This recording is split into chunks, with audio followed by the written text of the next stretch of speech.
I travel a lot, you know. I go here and there in order to speak to the community. About a year ago, I was in Albany, New York. So I gave the khutbah, I spoke to the community in the evening, I addressed the youth the following day, and there was a couple of other events that I attended. Now the most amazing thing happened after my very last talk. An elderly man with a beautiful smile on his face and shiny eyes came up to me after my talk and said, "Imam, you've done an amazing job. Thank you so much." So I said, "You're welcome. It's my pleasure to be here." And I realized that there's something else that he was not telling me. It almost looked like he had a question or something. So I asked him, "What's going on?" He said, "Imam, you do look familiar. You remind me of someone I've known a long time ago. Do you mind if I asked you where you came from?" So I said, "Not at all. I'm Egyptian. I'm of Egyptian heritage." So he said, "I knew it. I know an Egyptian a mile away. I'm from Egypt too." So I smiled, and then he asked, "Which city in Egypt do you come from?" So I told him the city of my birth. So he said, "No way. I came from that same exact city. Do you mind if I asked you which neighborhood?" So I said, "No, not at all. I came from that neighborhood." And I told him the neighborhood, of my upbringing. And he said, "That's impossible. I came from that same exact neighborhood. As a matter of fact, my best friend and roommate in college came from that neighborhood. What is your family name?" he asked. People call you Imam Aziz. Is Aziz your family name? So I said, "Well, close. It's Abdul Aziz. That's our family name." So he said, "You know what? My best friend, my childhood friend, and my roommate in college had the same exact last name, and his first name was Ahmed." I paused for a few seconds in shock.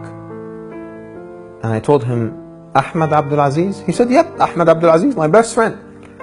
Maybe you know him, is he related to you? Does he come from the same family?"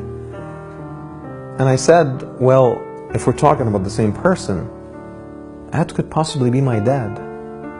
My father's name was Ahmed Abdul Aziz." And he said, no way, it's got to be somebody else, Imam. He was married to Fatin?" I said, "That's my mom."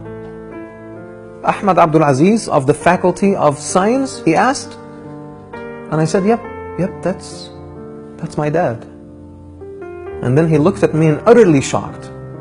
And then he literally jumped on me and hugged me so hard.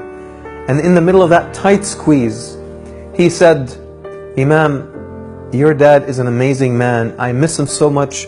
It's been like 40 years since I saw him the last time before I left Egypt and came to America. How is he now?" he asked me.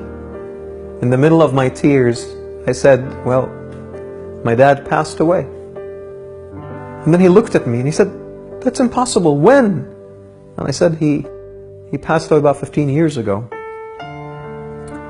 And then he started crying, and I was crying, and here we are, the guest speaker to the masjid, and one of the community members standing in the corner of the masjid. Both of them are in tears, and everyone is looking at us, and they don't know what's going on. It was an amazing moment. I don't even know how to describe it. And then he looked at me and he said, "Imam, I need to tell you something." And I said, "By all means." He held me by the shoulders, looked me straight in the eyes and said, "If your dad were here today, he would have been very proud of you." I was in even more tears. And I said to him, "I hope so." And then I asked him, "Can I hug you again?" And he said, "Please." And now it was my turn to hug him, and I hugged him so hard.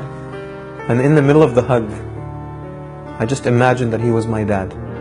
For a few seconds there, I imagined that he was my dad, and I didn't want to let go.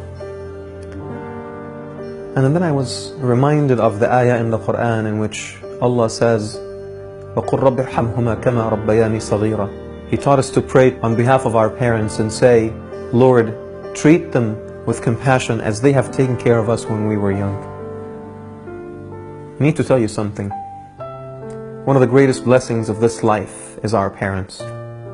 One of the most precious gifts you have is your parents. If your parents are still alive, you need to go to them right now and sit by their feet. Kiss their hands.